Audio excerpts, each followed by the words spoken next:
CC కెమెరాల ఏర్పాటు సందర్భంగా మమ్మల్ని ఆహ్వానించినందుకు మీ అందరికీ కృతజ్ఞత తెలియజేస్తున్నాను. ఈ సీసీ కెమెరాలు మా పోలీస్ యొక్క ప్రథమ డ్యూటీ ఏంటంటే prevention and detection of crime. అంటే ఫస్ట్ మేము దొంగతనాలు కాకుండా ప్రాపర్ నేరాలు జరగకుండా నిరోధించాలి. ఒకవేళ అయితే తర్వాత డిటెక్షన్ చేయాలి అనుకొని ఎవరు చేశారు దాని మీద పనిష్మెంట్, లీగల్ ప్రాసెస్ అవన్నీ ఉంటాయి, కోర్టు ముందు ప్రవేశపెట్టడం ఉంటుంది. దీంట్లో ఈ కెమెరాలు అనేది క్రైమ్ను నిరోధించడంలో పాల్పడతాయి, డిటెక్షన్లు కూడా ఉపయోగపడతాయి.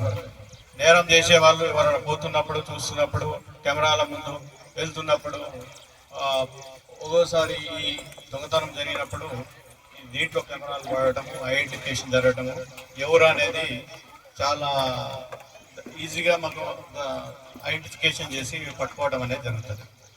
మెయిన్ ఏంటంటే ఇప్పుడు ఈ దొంగతనాల గురించి మనం ప్రజెంట్ మాట్లాడదాం. ఈ దొంగతనాలలో ఫస్ట్ ఏంటంటే ఎవరో అన్నోన్ పర్సన్స్ ఉంటారు, మీ ఇంట్లో వచ్చి ఎవరో పడిపోతారు. ఈ వేల కోట్ల జనాభాలో ఏ దొంగ పట్టడం అనేది పోలీసుకు కష్టం.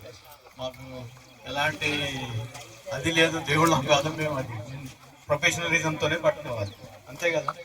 కాబట్టి ఎంతమందిలో ఎవరు పట్టుకోవాలంటే అదొక ఫస్ట్ ఐడెంటిఫికేషన్ కావాలి, ఎవరు అనేది కనుక్కోవాలి. కనుక్కున్నాక ఆ వ్యక్తి గురించి మళ్ళీ ఐడెంటిఫై అయిన తర్వాత మనం పట్టుకోవాలి, అదొక ప్రాసెస్. ఫస్ట్ ఇది కెమెరాలు మనకి దేనికి ఉపయోగపడుతున్నాయి అంటే ఐడెంటిఫికేషన్కి ఉపయోగపడతాయి. ఎవరు దొంగతనం చేసింది ఫలానా వాడు అనేది, ఓకే ఫలానా వాడు దోషిందా మనకు ఐడెంటిఫై అయ్యాడు. వాడు ఎక్కడ తిరుగుతున్నాడో తెలియదు, మన అడ్రస్ ఉండదు, దొంగలకు ఏముంటుంది అడ్రస్ ఉండదు కదా. ఎక్కడ పడితే అక్కడ తిరుగుతారు, దొంగతనాలు చేస్తారు, ఎంజాయ్ చేసుకుంటూ తిరుగుతూ ఉంటారు. కాబట్టి ఈ ప్రాసెస్లో మాకు చాలా ఇబ్బందికరంగా ఉంటుంది. ఈ కెమెరాల యొక్క ఉపయోగం కూడా ఇంకొకటి ఉంటుంది. ఇప్పుడు హైవేస్ మీద మాకు మన రోడ్ యాక్సిడెంట్స్ జరుగుతాయి. ఇప్పుడు అన్నోన్ వెహికల్స్ కొట్టిపోతుంటాయి, ఎవరో తెలియదు. దాంట్లో కూడా మాకు కెమెరాలు 98% మాకు ఉపయోగం ఉంటుంది.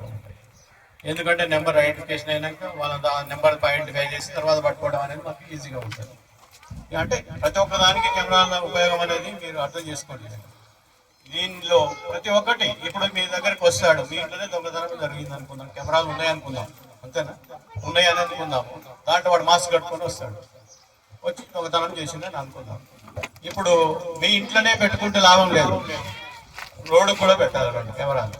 మీ ఇల్లులో పెట్టుకున్న వాళ్ళకు రోడ్డుకు కూడా మీకు 2 కెమెరాలు పెడితే పోయేది ఎవరు వచ్చేది ఎవరు అనేది ఉంటుంది. ఒకవేళ వాడు దొంగ రెక్కీకే వచ్చింది, రెక్కీకి వచ్చినప్పుడు వాడు ప్రికాషన్స్ తీసుకోడు జనరల్గా. ఓ రోజు ముందో 2 రోజుల ముందో వచ్చిండు అనుకున్నాను, అప్పుడు ఏమవుతుంది, ఈ కెమెరాలలో వాడు పడతాడు, తర్వాత వాడు మాస్క్ కట్టుకొని వస్తాడు. మేము వెనకకు పోయి చూసినాం అనుకో, డెఫినెట్లీ దొరికే ఛాన్స్ ఉంటుంది. అట్లా అందుకే కెమెరాలు అనేది రోడ్డు మీద అనేది కూడా మీకు కాన్సెప్ట్ ఉండాలి. మీ ఇంట్లోనే కాదు, మీ ఇంట్లో ఉండి మీ డివిఆర్ అన్ని తీసుకొని పోతారు, దొంగతనం మీద పడి తీసుకెళ్తారు, అప్పుడు ఏం చేస్తారు. కాబట్టి పబ్లిక్లో ఇట్లా పెట్టడం అనేది ఇంపార్టెంట్. కెమెరాలు అనేది పబ్లిక్ ప్లేస్లో ఉండాలి. వాడు వచ్చేది పోయేది ప్రివియేషన్ ఇంతకుముందు చేసింది అనేది దీని కెమెరాలో పడుతుంది, మనకు ఈజీ ఐడెంటిఫికేషన్కు ఉపయోగపడుతుందని మీ అందరికి తెలియజేయడం జరుగుతుంది. మీ బంధువులకు కానీ ఎవరికి కానీ చెప్పండి, మీ ఇంట్లో పెట్టుకోవడంతో పాటు 2 కెమెరాలు బయట పెట్టండి, పబ్లిక్ పర్పస్ పెట్టాలని చెప్పండి.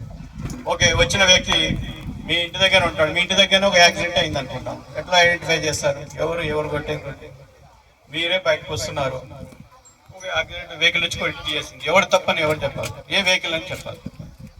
కాబట్టి ఇవి ఎసెన్షియల్ అని చెప్తున్నాం. మీరు దీని ప్రాముఖ్యతను గుర్తుపెట్టుకొని మీరందరూ ఈ కెమెరాల గురించి ఉండాలని తెలియజేస్తున్నాను. అలాగే ఒకసారి ఇట్లనే జరిగింది, ఒక వ్యక్తి రోడ్డు దాటుతున్నా రోడ్డు దగ్గర ఉన్నాడు, తర్వాత బస్సు రావడంతో జంప్ అయి దాని కింద పడిపోయాడు. అది కెమెరా ఉండటం వల్ల సూసైడ్ అని తెలిసింది, లేకపోతే అది యాక్సిడెంట్ చేసిన వ్యక్తిని మన మీద ఛార్జ్ చేయాల్సి వస్తుంది. అంటే ప్రతి ఒక్కటి మన మాధవరెడ్డి చెప్పినట్టు ఈ సాక్ష్యంలో ప్రతి ఒక్క దానికి ఇది ఎవిడెన్స్గా ఉపయోగపడుతుంది. ఎవరు ఉన్నారు ఎవరు లేరు, ఏది కరెక్ట్, నిజాన్ని చెప్పగలది కెమెరా ఒకటి.